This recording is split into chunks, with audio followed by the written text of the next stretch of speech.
За сайн байцгаана уу. Instagram-оор солонгос хэл яаж сурч ирсэн талаараа хуваалцаарай гээд хүсэлт ирээд тэгээ манай найзаас анх намайг бичлэг хийж яхад яаж гадаад хэл сурч ирсэн талаараа хуваалцаарай гээд бас хүсэлт тавьжсэн байхгүй юу. Эхлээд болохоор гадаад хэл ер нь солонгос хэл гэлтгүү гадаад хэл сурахад ер нь ямар арга үр дүнтэй байдаг талаараа өөрийнхөө бодлыг хуваалцаад part 2 дээр болохоор топиктэй холбоотой яриа гэж бодож байгаа байхгүй юу. Ингээ хоёр хэсэг болгоод ярих гэж байгаа юм. Би өөрийгөө танилцуулах юм бол би Монгол Улсын их сургуулийн солонгос хэл орон судлал гэсэн мэргэжлэр сурч бакалавра сурч төгссөн. Намайг яг сурж явах үед болохоор мост одоо эхний нэг жилд ингээд юм мэргэжил сонгохгүйгээр чөлөөт сонгоноор явж байгаад тэгээд 2 3 4-р курстэй яг тэр мэргэжлэр сурсан байхгүй юу. Тэгээд эхний 2 жилдээ болохоор яг солонгос хэлийг сураад тэгээд 4-р төгсөх курстэй болохоор солонгосын төв, соёл, солонгосын улс төр, эдийн засаг, нийгэмтэй холбоотой тиймэрхүү хичээлүүдийг үзэж дуусчихсан. Тэгээд гол онцлог маань болохоор намайг яг сургууль бакалаврт явж байхад коронавид хараад тэгээд мэргэжлийнхэн бараг талыгийн шахуу онлайнаар сурсан. Манай багш нар ингээд онлайнаар орсон ч гэсэн айгуу сэтгэлээсээ орсон болохоор надад амар хурдан сурсан юм шиг санагдсан. Тэгээ 2 жилийн туршид суралцах хугацаанд болохоор Монгол хүн зориулсан солонгос хэлний цогц сурах хүчиг гээд 6 бот номыг бүгдийг үзэж дуусгаад тэгээд түүнээс гадна болохоор Сөүрдэ хангугоо гээд тэр номноос бас орж исэн. Тэгээ ингээ улирал болгон багш нар маань солигдоод тэгээ солонгос хэлний анхаачлаас асуулаа дунд шат, гүнзгий шат гээд орсон болохоор ингээд өөр номноос тэгээд орж исэн. Тэгээ ерөнхийдөө бол гол суур ном маань болохоор Монгол хүний цогц сурах хүчиг байсан. Тэгээ ер нь бол ингээд гадаадд сурахад сонсох, ярих, бичих, унших гэдэг ингээд 4 чадвар байдаг шүү дээ. Тэгээ энэ 4 чадвар болохоор сонсох, унших хоёр болохоор input хийж одоо input гэдэг нь өөрөөр ингээд төдий чинээ их сонсон, төдий чинээ их уншин тэр чинээгээрээ одоо output чадвар нь сайжирдаг гэж үздэг байхгүй юу. За тэгээ хичээлийн маань агуул ер нь хичээлийн маань бүтэц болохоор солонгос хэлний хэл зүй гэдэг дээрээ дөрмийн үзэл явдаг байсан. Тэгээд унших сонсох дадал, тэгээд ярих бичих дадал, үгсийн сан буюу ханз гэд иймэрхүү 4 чадварын одоо 4 тустай ингэж хичээл ордог гэсэн байхгүй юу.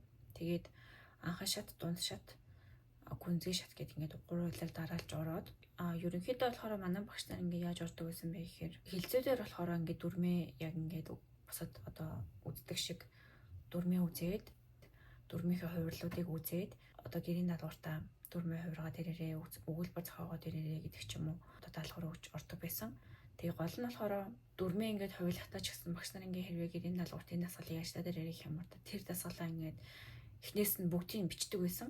Тэг ингээд одоо нэг дүрм үзлэхэд тэрэн дээр ингээд өөр өгүүлбэрүүд өөр дасгалууд байгаа ч гэсэн одоо нэг дүрмээр ингээд хувилгаад бичиж хамлж байгаа хувьдахтай ч магадгүй шүү дээ. Гэхдээ тэрийг ингээд залхуурлахгүйгээр бүгдийг нь хуулж ичдэг байсан. Ингээд гартаа оруулж нэг гэсэн үг байхгүй юу? Тэгээ дараад нь ингээд бичлээч гэсэн чи ингээд тэр дүрмийг яаж хувилгадаг бэлээ гэд ингээд шалгах хэрэггүйгээр шууд ингээд гарт ч нь орсон. Тэг шууд ингээд бичихэд ингээд тэр дүрмийн хувилгал одоо их шигтэй хүн дээр тийм одоо дүрм залгана гэдэг ч юм уу. Тэр нь ингээд шууд ингээд аяндаа толгойд ч орж ирдэг байхгүй юу? Тэгэхээр ингээд хэдийгээр ингээд одоо олон дахин давтагтаад утгатай байсан ч гэсэн хамаагүйгээр зүгээр ном дээр байгаа бүх тэр юмыгаа өгүүлбэрүүдээ хуулж бичдэг байсан юм. Тэр нь ч гэсэн ингээд надаа ингээд өөрт айгүй хэрэгтэй байсан юм шиг санагддаг байсан байхгүй юу? Тэгээд хичээл болгон дээр одоо номноос орж байгаа штэ. Тэнгүүт хичээлээ эхлэхээс өмнө нэг дүрмээ харчвал зүгээр идэх. Дараагийн хичээл дээр ямар дүрм орох нь вэ гэд тэгээд тэр дүрмээ хичээл дээр үзснийхээ дараа гол нь ингээд хичээлээ үзэж явах хугацаанд маш сайн тэгж солонгос хэл дээр байгаа юмнуудыг үзэх хэрэгтэй. Тэгээд ингээд шин дүрм үзсэний дараа яг ингээд солонгос одоо жишээлбэл драм үзээд байж яхад яг тэр үзсэн дүрм ингээд чихэнд ороод ирдэг байхгүй юу.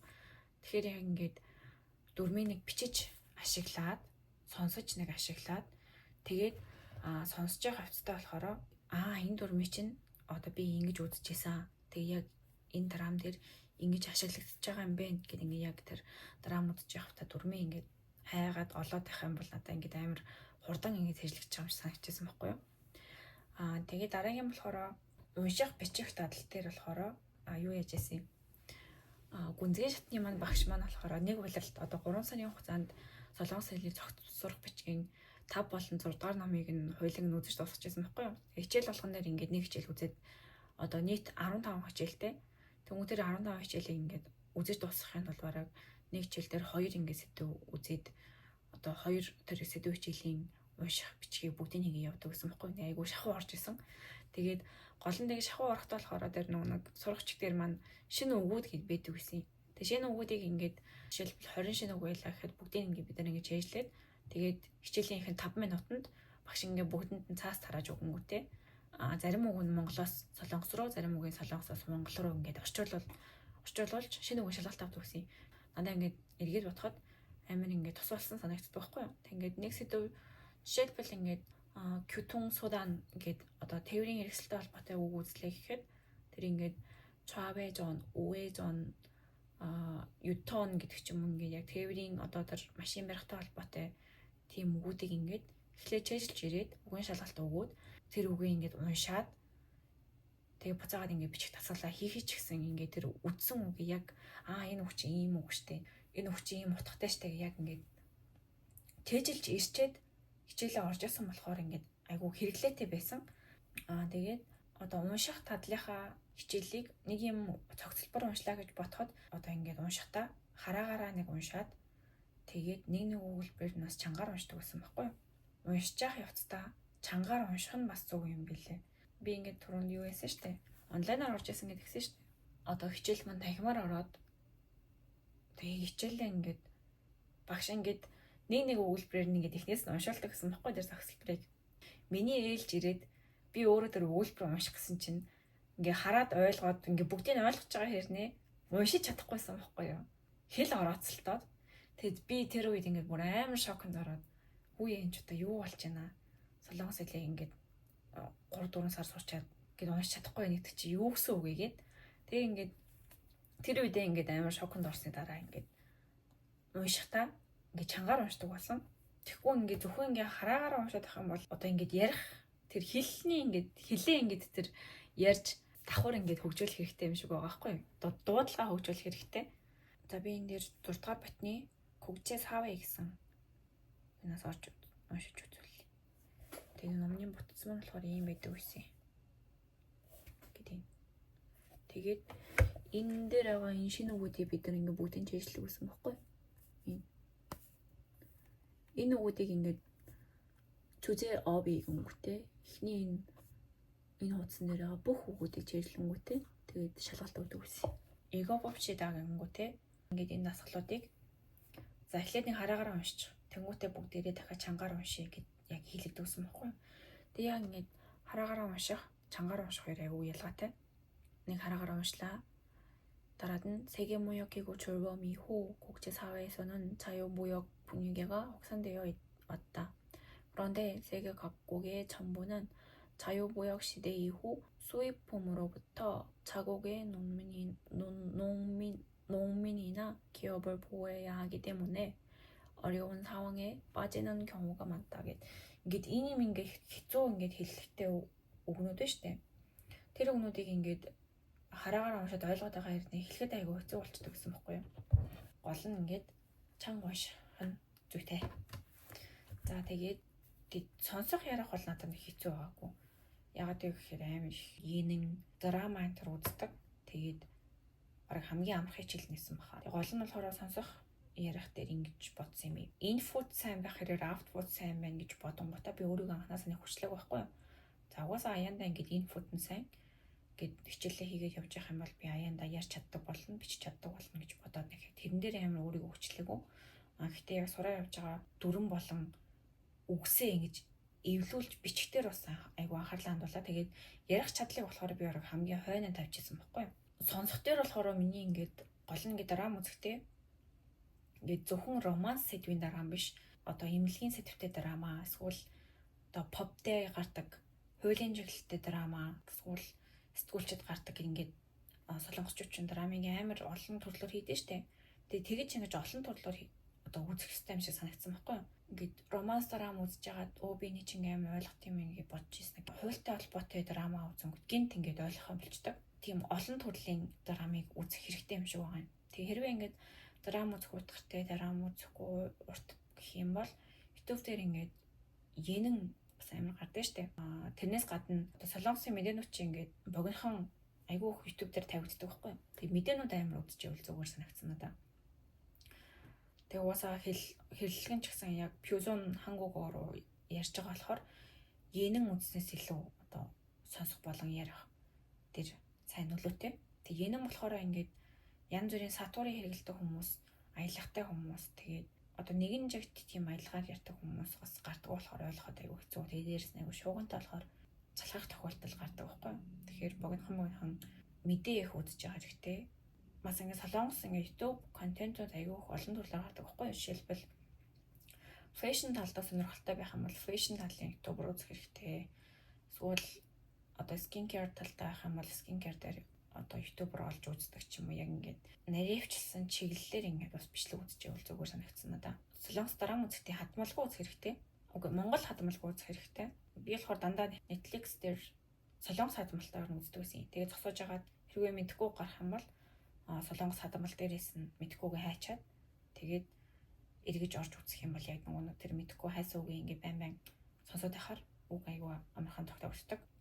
Тэгээ надаа ингээд хамгийн сонирхолтой байсан зүйл нь болохоор манай юм дээр мессежэл дээр анхаашны ханц, дунд шатны ханц, хүнгэж шатны ханц гэж одоо манай багш нар орж исэн байхгүй юу. Тэгээд анхаашны ханц дээр болохоор Монгол багш ороод одоо солонгос хэл дээр ингээд 70% нь ханц байдаг байхгүй юу. Үгсийн сангийн 70% нь ханц, 30% нь яг одоо солонгосын өглөө. Ямарсан сүн хангуг маяг гэдээ бас байдаг байхгүй юу. Яг ингээд хангэ утгаар байдаг тийм бүхнүүд 30%-ийг нь эзэлдэг. Манай нөгөө нэг анхаашны ханц дээр болохоор багш маань айгүй гоё ихнээс нь одоо тэр юун дээр ордог зурлага ямар утгатай байдгийг, тэгээ ханз яаж үүссэн тэр талаас нь ингээд айгүй түүхийг нь айгүй сайн зааж өгч байсан байхгүй юу. Дунд болонгон зэштний ханзын манай хүмүүсийн солонгос багш орж исэн. Тэгээд солонгос багш маань айгүй сайн түүх мэддэг. Бидрээс ороо монгол хэл айгүй сайн мэддэг байсан. Одоо гол нь ингээ хичээлээ яаж ордог гэсэн юм гэхээр тэр хичээл надаа ингээд аюу юу байсан юм шиг байгаа юм. Зохимжтой байсан юм шиг санагдсан байхгүй надаа. Хан зурагтай болохоор манай багш ингээд өөрөө ингээ ханзаа бэлдээд ирдэг. Тэгээ нэг хичээл дээр ингээд 10-аас 15 ширхэг одоо шинэ ханз үздэг. Тэр ханзаа ингээ хооронд нийлүүлээд үг бүтээдэг гэсэн байхгүй юу. Тэгээд гэрийн даалгавар байхгүй. Тэгээ багш маань ингээд эхлээд ингээ ханзаа ингээд юунд бичиж өгөнгүүтээ дараад ингээд тэр ханзтай холбоотой өгнүүдийг бичиж өгөөд өөр ямар ч тийм юу материал тараахгүйгээр зөвхөн самбар дээр бичдэг гэсэн байхгүй юу багш маань. Тэнгүүд ингээд самбар дээрээс хуулж бичдэг ингээд амар хурдан хуулж чингууд дэвтэр дээр ингээд амар муухай биччихдэг байсан. Дахиад ингээд гоё шинээр хуулж бичмээр санагдаад тэгээд ингээд тусдаа ийм том дэвтэр нэнгүүтээ юугаа ханзаа цээжлээд дараагийн хичээллүүдээр нь өмнө үзсэн ханзаа шууд самбар дээр гараад чэжээр бичдэг байсан байхгүй юу багш. За энэ ханз ямар утгатай вэ? Одоо ингээд солонгос дуудлагыг энэ солонгос хэлний одоо жишээлбэл күнбүү гэдэг одоо хичээл хийх гэсэн үгний күнбүү гэдэг ханзыг яаж бичдэгээ гарч ирээд бичэх хүн байна уу гэд бичүүлдэг гэсэн байхгүй юу? Тэгээд тэрийг нь би ингээд одоо давтахын тулд тусад нь ингээд шинэ дэвтэр дээр одоо өөрийнхөө бичсэн юмыг бараг ойлгохгүй заяа. Тэгээд тий жоохон муухай бичсэн эргээд харахаж их айгу хэцүүсэн болохоор шинэ дэвтэр дээр ингээд тусад нь бичье гэж бодоод тэг яг ханз үздэг байх үед маань би яг цагийн ажил хийж таарсан байхгүй юу. Тэгээ бабл тэний газар цагийн ажил хийдэг гэсэн. Манай захирал маань хөрхийн хүн байхгүй хичээлээ хийж болно гэд тэгээ яг нэг ханзныхаа хичээлийг хийгээд суудаг гэсэн байхгүй юу. Ханзаа ингээд багшийн бичиж өгсөн ханзыг би ингээд яг та neighbor ханзаа гэдэг тийм тусдаа тол бичиг бийдیں۔ Аппликейшн дотоод хэрэглэсэн ч болно. Эсвэл шууд нэг сайтаас нь хайгаад орчиж болтیں۔ Neighbor dictionary юм. За энэ ханзаа сажон гэдэг neighbor dictionary дээр та нарт харуулах юм бол би юу ач screen record хийж. За ингээд жишээлбэл би нэг күнбүү гэсэн күнбүү гэдэг хайх юм бол гарч ирж байгаа байхгүй юу. Тэгэнгүүт энэ эхнийх дээр нь 항문이나 기술을 배우고 있긴 гэдэг энэ Энэ жоохон юу юм байна. Амархан ханз юм байна болий. Хангук гэсэн ханзыг үзүүлчихвэл. За энэ хангук гэдэг. Тэгээд эхнийх дээр болохоор энэ хангук хан гэдэг ийм ханз байгаа байхгүй. Тэгмүүд би энийг тусад нь оронгуудаа энэ яаж бичдэг дарааллыг энэ дээрээс ингээ хардаг байсан. Багш ингээ хэдийгээр зааж өгдөг байсан ч гэсэн би яг дарааллынхан дагуу бичиж сумаар санагдсан байхгүй юу. Тэгээ ханз чинь ингээ дээрээс нь доош нь баруунаас зүүнээс баруун тишнэ гэсэн юм дараалтаа бичих хэрэгтэй байхгүй юу. Тэгээ энэ дарааллыг энэ харангуйтаа өөрөө ингээ тусад нь бичээд Наму Wiki гэдэг энэ нөгөө нэг солонгосын ийм Википедиа шиг ийм сайт байдаг тусдаа. Тэгээ энэ дээр ингээд солонгос ер нь ингээд бүхэл төрлийн мэдээлэл солонгос хэлээр авч болно. Тэгээ би энэ ингээд сайтаас тусад нь дахиад ханзаа хайнгуудаа энэ ханз ингээд ямар үгэнд ордгийг нь одоо багшийн заагүй ханзыг би дахиад бичдэг байсан байхгүй юу. Тэгээ ингээд яг энд харах юм бол ингээд бичижсэн жишээ ханзуудаа би энэ дээр ингээд оруулаад харуулчих. Тэгээд дахиад энэ Наму Wiki дээрээс оронгуудаа шинэ ханзнууд хайж чиж ганцаараа ингэж амар хичээлээд өгсөн байхгүй юу. Ингээд тусад нь ингэж дахиад бичдэг. Тэгээд ингээд 600 гаруй ханз нийт ингээд үздэг. Бараг 600-аас 800 гаруй ханз чижилж дуусчихсан байхгүй юу. Тэгээ бүгдийг ингээд багш ингээд самбар дээр за энэ үгийг бичих юм уу шууд гарч бичдэг болтороо би сурч байсан юм. Тэг гол нь ингээд амар сонирхолтойсэн болохоор ингээд амар урамтай. Тийм. Шинэ дүрм үзлэхэд тэр дүрмийн бүх тасгалыг хуулж үзэх хэрэгтэй. Тэгээ шинэ үгээ сайн сайжлах хэрэгтэй. Солонгос хадмалтай гар дараа сайн үзэх хэрэгтэй. Хэрвээ ханзан дуртай байх юм бол ханз сайн үзэх хэрэгтэй, харах хэрэгтэй. Тэгээ гол нь гадаад хэл сурахад ингээд санаангүйгээр хүн ингээд өөртөө хан босгоцсон байдаг тал байдаг юм шиг байгаа байхгүй юу? Одоо жишээлх юм бол би ингээд англи хэл дээр ингээд англи хэлийг хичнээн би 4 дугаар ангиас эхлээд ерөнхий боловсролын сургууль төгсөн нөхцөлөө үзсэн ч гэсэн ингээд нэг л ингээд сайжрахгүй байсан болохоор өөртөө ингээд одоо англи хэлийг би чадахгүй гэж ингээд одоо хан босгочоод тэг ягаад ч юм ингээд тэр бодолтоосоо болоод ингээд англиар юм уншсан ч гэсэн мэддэг үгийг хүртэл мэдэхгүй болчиход байсан байхгүй юу. Тэгэхээр өөрийгөө би чаднаа, би сурсан, мэдсэн, үзсэн, харсан гэд яг майндсетээ өөрчлөлт харах юм бол нэрийгээсээ ингээд өмнө нь ингээд уншихдаггүйсэн үгийг ойлгож уншдаг болдог ч юм уу. Яг тийм одоо үе надад гарч ирсэн байхгүй юу. Тэг яг дотоод даалт ухамсартаа чи ингээд гадаад ялыг би ингээд чадахгүй гэж бодож гин үү гэдгийг бас нэг ажиглаад хэрэгтэй. Таны иймэрхүү. За хоёр дахь бичлэг маань болохоор топиктэй холбоотой бичлэг байна.